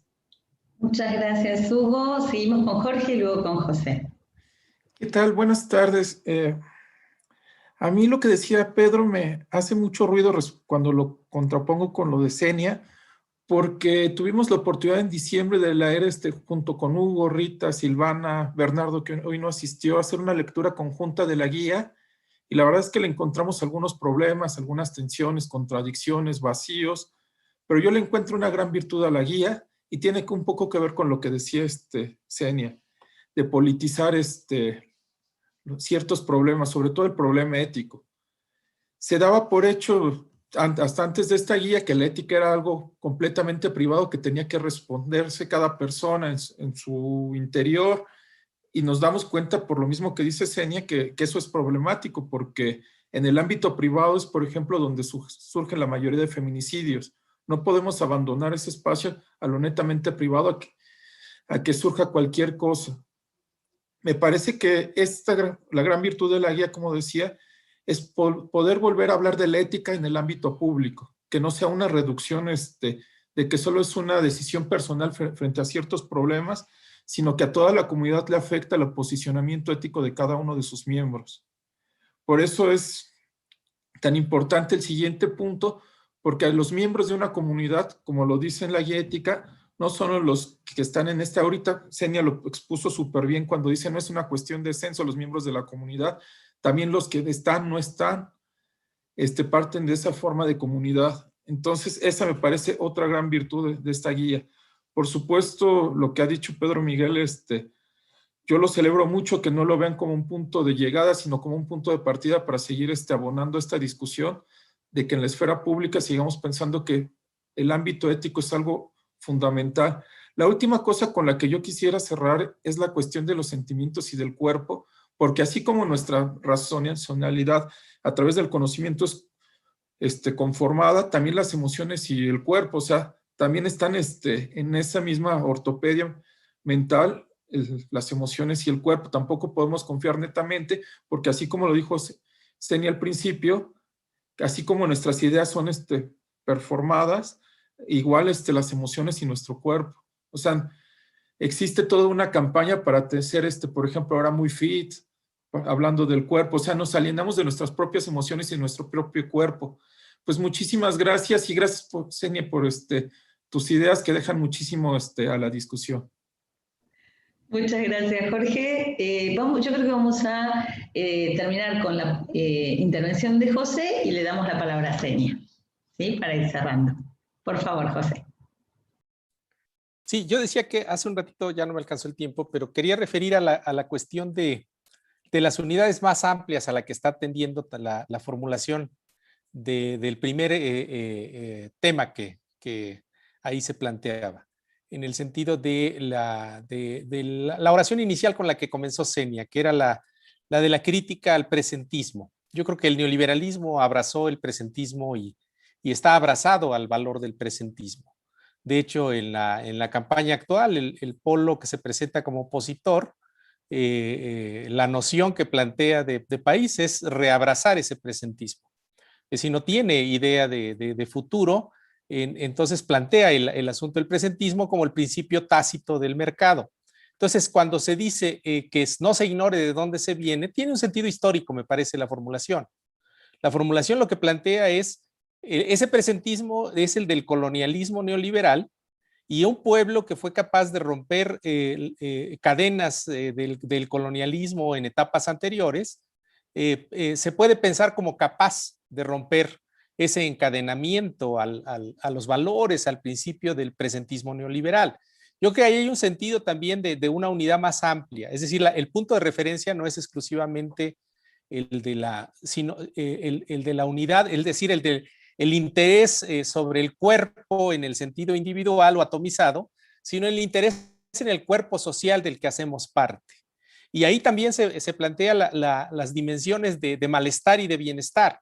Es decir, los que han teorizado los estados saben que hay como una especie de algo como indiscernible o inatrapable, pero es un cierto sentido, una idea de un modo de carácter dentro de un estado. Cuando uno va a un estado que ha vivido una cierta transformación, hay como una alegría social. En otros lados prevalece más bien una especie de tristeza. Es decir, las situaciones estructurales, las situaciones que tú has apuntado como esos códigos firmes que atraviesan un modelo social, un modo de producción, como dijo Irina, apuntan a una idea en donde la gente, pues al vivir la imposibilidad de vivir en un sentido más inmediato, eso se refleja también en un sentido colectivo. Yo creo que el punto de, no olviden de dónde se viene, apunta a mi juicio a esa unidad también más amplia, que es muy importante remitirla, sobre todo habiendo experimentado, como todas las naciones latinoamericanas, casi medio siglo de un sistema social que ha avasallado al conjunto social, ¿no? Y que se ha ensañado, así como la pandemia, en particular a ciertos grupos específicos, por ciertas condiciones, también el modo neoliberal hacia los grupos sociales más desfavorecidos. Entonces yo creo que ese sentido de un cuerpo social más amplio, de una historia a la que hay que remitir, tiene un poco ese punto y que lo subrayo porque me pareció muy atinada la intervención inicial cuando hacías referencia a ese presentismo. Bueno, muchísimas gracias, José. Como siempre, van a quedar otras cosas que vamos a poder seguir dirimiendo. Te doy la palabra, Xenia, volviendo a agradecerte por enésima vez. Bueno, pues muchas gracias también de estas participaciones muy ricas. Hugo, no soy una persona yo en lo particular religiosa, pero sí soy alguien que porque he dedicado mucho tiempo a trabajar todos esos temas, porque son importantes para mucha gente y a mí me interesa todo lo que es muy importante para mucha gente. Por eso, entre otras cosas, estoy dialogando aquí, porque Morena es importante para mucha gente. Entonces, en ese sentido, te quería decir, Hugo, la metáfora que tú utilizaste sobre el gracias y la comunidad y la Eucaristía me pareció muy hermosa. Efectivamente, yo creo que la gratitud tiene que ver con estar feliz porque sientes esa interrelación con los otros y con todo lo demás. Y ahí me volvería hacia la escena de Saramago y su abuela y la belleza. Para mí eso es como a lo que apelo cuando hablo de la idea de gratitud, de agradecimiento, todo eso desde un contexto que no es el religioso, sino el mío propio, que es más ligado a eso que se llama la belleza para mí. Si quieren, escuchen la canción de Aute, la de la belleza, y es un poco lo que quiero decir. Otra cosa que dijiste que me gustó mucho tiene que ver con la cuestión de las materias sobre civismo. Mira, el problema que hay en eso, y lo digo porque yo me paso la vida discutiendo cosas de planes de estudio y de reformas y de cosas y de cómo le hacemos, es que veamos la formación ética o el civismo como una materia. Eso no puede ser una materia, porque entonces queda como en un compartimento estanco, como de una currícula que hay que cubrir créditos separado de la vida. La formación ética tiene que estar metida en toda la currícula escolar, y eso exige que los profesores los vas a tener que poner a chambear bien y bonito. Entonces, eso exige un compromiso con la docencia real, y hablo de real con mayúsculas, y lo necesitamos muy fuerte. Y si ese compromiso se amplifica en la casa, se amplifica en otros sectores, vamos a tenerla mucho más fácil. Pero en ese sentido, lo que les quiero decir es que es una trampa pensar que eso se soluciona simplemente por poner una materia en una currícula escolar, o dos, así le dediquen 4 o 6 horas. Jorge, efectivamente, una de las cosas que yo me alegro con todos mis reparos que ya he expuesto aquí, es que traigan a la arena pública el debatir estas cuestiones que no son privadas. Hay que hablar de ética sin pudor, y hay que hablar de ética desde este lugar, desde el que lo están haciendo aquí, que tiene que ver con cómo construimos entre todos el lugar donde vamos a querer estar y la comunidad con la que vamos a querer vivir y ser. Entonces, en ese sentido, estoy totalmente de acuerdo contigo que eso es absolutamente necesario. Y José, por supuesto, yo intentaba hacer como una apelación a los dos cuerpos, al personal y al social, porque me parece que en realidad no se entienden el uno sin el otro en esta interrelación de la cual a la cual me he referido desde el inicio, pero está muy bien enfatizar la cuestión del presentismo, porque efectivamente ha sido una trampa en la que la lógica, yo voy más allá del neoliberalismo, creo que el capitalismo nos inserta en una lógica presentista ya, sobre todo el capitalismo en esta última fase, lo que Segato llama la fase apocalíptica del capital, de manera muy atinada, que es este presentismo, estos horizontes que casi se ven incluso en, arquitectónicamente, los malls, que son sitios como sin memoria histórica, como dejados en mitad de la nada en medio de un periférico, unas cosas súper. Entonces, en ese sentido, creo que efectivamente hay que criticar eso y volver a una noción donde la comunidad abarca a los que no están, porque eso también nos va a generar una sensibilidad distinta con los desaparecidos, por ejemplo. Porque parece que solo vamos a contar entonces los que están presentes. Entonces nos olvidamos de los muertos, de los que todavía no llegan, y los desaparecidos son algo que también vamos dejando atrás. Si tenemos este sentido ampliado de la comunidad que incluye no solo a los presentes, nuestra sensibilidad en torno a muchos temas va a ser mucho más aguda y mucho mejor. Bueno, muchísimas gracias. Nosotros ya estamos terminando con esto. Bueno, digamos, cerrando, pero no terminando porque nos dejaste con muchísima tarea y a mí ya se me ocurrieron muchas cosas y te agradezco en nombre de todos los que están aquí. Vamos a seguir pensando. Yo sigo creyendo que nosotros con estos diálogos estamos ablandando oídos, para usar el término bíblico en honor a Hugo, estamos ablandando corazones. Y creo que sí, que hay mucha tarea por delante. Nos vemos en la próxima con Pilar Calveiro para hablar sobre el perdón y la redención. Entonces, bueno, leeremos esto. Están invitados todos a seguir viendo. Agradezco mucho a quienes desde el principio ya participaron, como el caso de Irina, que siga viniendo. Ojalá puedas seguir viniendo, Senia. Bueno, invitados todos y gracias a cada uno por, como habrás visto, no es que haya aquí un acuerdo, gracias a Dios no hay ningún acuerdo, hay mucho disenso y creo que justamente es lo más fecundo de este espacio de diálogo. Porque lo que aprendimos, dijimos desde el principio, es que escuchar a otro no implica entenderlo. Digamos, aceptar todo lo que uno no entiende ya es bastante. Tiene que ver con la espalda de la que hablaste tú, que uno nunca ve en uno mismo. Entonces, muchísimas gracias. Gracias a Pedro que viene y se expone y responde. Muchísimas gracias, Pedro. Y nos tiene paciencia. No, gracias a ustedes por esta generosísima participación en algo que nos compete. De veras, muchas gracias. Bueno, muchas gracias y nos vemos con Pilar en la próxima. Hasta pronto, Senia. Un abrazo. Muchas gracias.